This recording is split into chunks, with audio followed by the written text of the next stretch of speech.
So as I stand before you this evening, I realize I have a responsibility to uphold the reputation of the men in our church. So I'm going to try and get emotional maybe, but no promises, no promises. Please turn with me to Zephaniah chapter 3, verses 14 to 20. And if you're using the Pew Bibles, you'll find it on page 868. And if you're new to the Bible, the big bold numbers are the chapters, and the small numbers are the verses. So just some context before we read. Zephaniah is one of the minor prophets, and he's a minor prophet not because of importance, but because of the length of his book. He wrote before Israel's exile, so he's contemporary with Jeremiah. And like most Old Testament prophets, he begins with oracles pertaining to the historical situation of Judah, and then he turns to oracles against foreign nations, and then finally he ends with oracles regarding the future eschatological blessing. So Zephaniah's prophecy not only warns the people of judgment, but it also exposes the sin that kindles God's wrath, idolatry, and they were making alliances with foreign nations because they did not trust in God, violence, injustice, deism, the thought or the belief that God is not involved in the things of this world, but he's just up there doing nothing. And they trusted in human strength because of that. So he mentions four groups: princes, judges, prophets, and priests.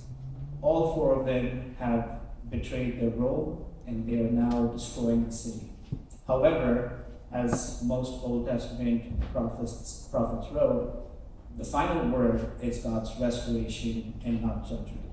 So that is where we will pick up and follow along as I read from Zephaniah chapter 3, verses 14 to 20. Sing for joy, daughter Zion. Shout loudly, Israel. Be glad and rejoice with all your heart, daughter Jerusalem.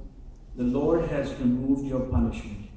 He has turned back your enemy. The King of Israel, Yahweh, is among you. You need no longer fear harm. On that day it will be said to Jerusalem, do not fear, Zion. Do not let your hands grow weak. Yahweh your God is among you, a warrior who saves. He will rejoice over you with gladness. He will bring you quietness with his love. He will delight in you with shouts of joy. I will gather those who have been driven from the appointed festivals. They will be a tribute from you and a reproach on her. Yes, at that time, I will deal with all who afflict you. I will save the lame and gather the scattered. I will make those who were disgraced throughout the earth receive praise and fame. At that time, I will bring you back. Yes, at that time, I will gather you. I will give you fame and praise among all the peoples of the earth, when I restore your fortunes before your eyes. Yahweh has spoken. Please pray with me. Father, we thank you for your word, and we thank you that you are with us this evening. We pray that you will send your Spirit so that your Spirit will use this word to bring about your purposes. We ask this in Jesus' name. Amen. Everyone likes a good story.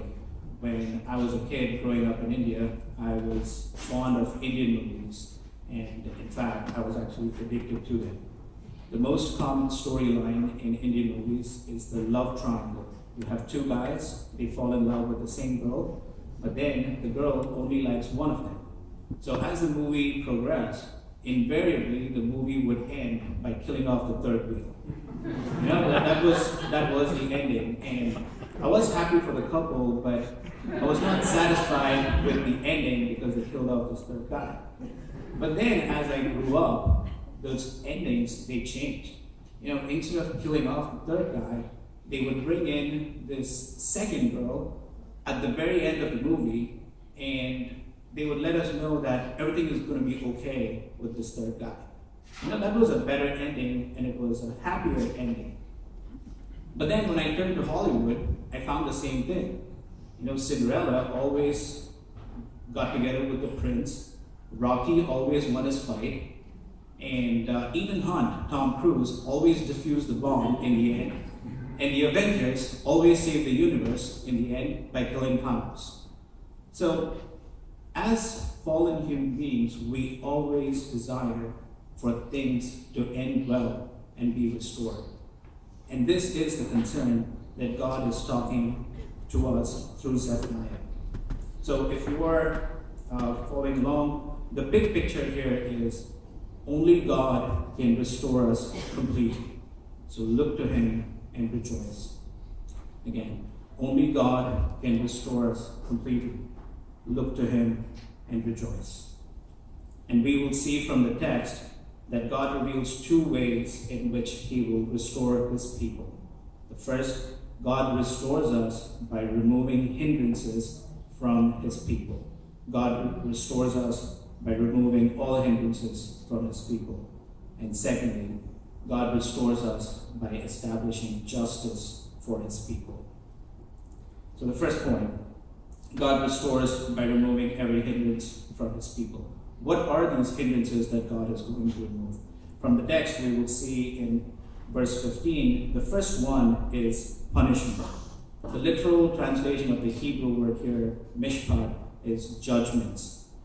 Israel violated the command, the covenant that God made between Himself and the people. The command was that they should be faithful, but instead they turned to other gods and they did not trust in Him. In fact, they built temples to idols and they sacrificed to those idols. And according to the covenant, the punishment for turning away from not keeping the covenant was judgment.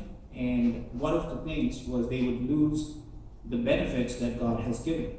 And one of the benefits was the land. And the promise was made to Abraham that he would bring them into a land and He would make his descendants a great nation.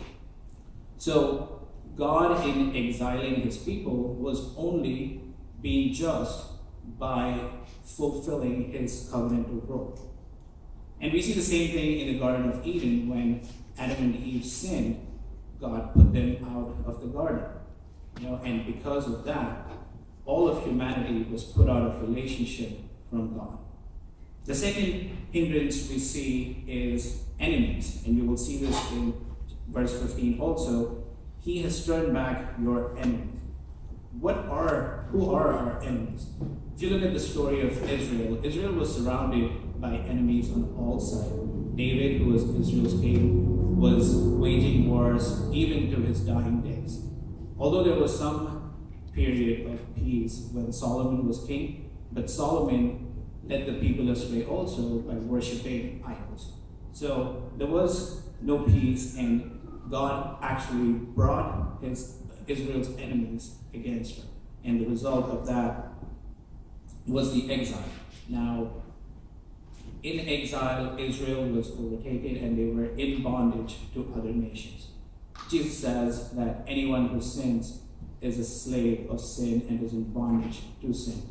And Paul, when he writes in Ephesians chapter 2, verses 1 to 3, he says that we were all dead in our trespasses and sins. And he lists three enemies that we face or we faced before. The first one is the world, the second is Satan, and the third is our own flesh. The third hindrance that Zephaniah talks about is found in verses 15 and 16, and the third hindrance is fear. It is not hard to see that if you are surrounded by enemies on all sides, and if you are feeling or under the judgment of God, you will be afraid. And if you remember, we heard last week from David Newberry that people are usually afraid of the unknown. And there's so many things that we could be fearful of. Our future, the economy, our health, and ultimately death. And if you're not a Christian this evening, we're glad you're here. And you may think that I'm just crazy talking about God's judgments, and you may not even consider the world and your flesh as your enemy. And you may think Satan is only a myth, but I challenge you to look deep down in your heart. You will find fear. The answer from Zephaniah we get of how God removes all these enemies is found in verse 17.